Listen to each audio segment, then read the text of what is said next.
O son görüşümüzde ellerini elimden alıp gittin, gözlerini gözümden koparıp gittin, son sözünü deyip durup gittin. Aslında gitme demeliydim. Neyse, seherədək söhbət edib diqqətlə dinləyərdim.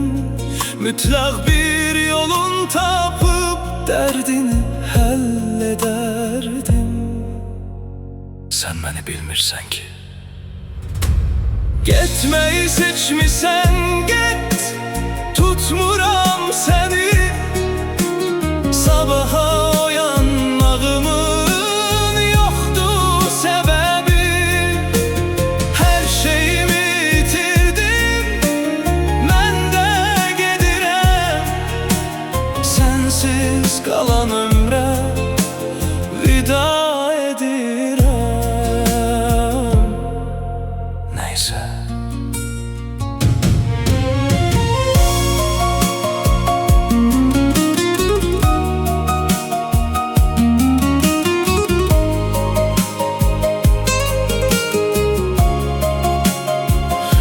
o son görüşümüzde her şeyin bittiğini deyip gittin.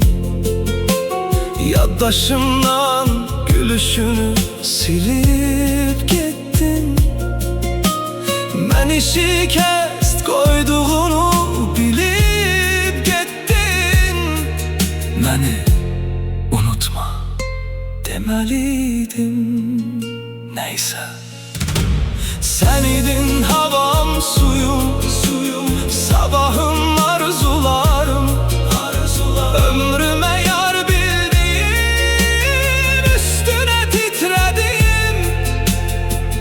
Sen beni görmürsen ki, getmeyi seçmisən get, tutmuram səni.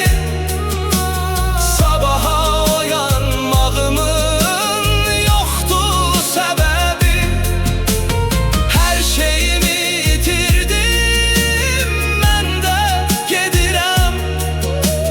Sənsiz qalan ömrə vida edirəm. Getməyi seçmisən get, tutmuram səni. Sabaha oyanmağımın yoxdur səbəbi. Hər şeyimi itirdim, mən də gedirəm. Sənsiz qalan ömrə vida edirəm.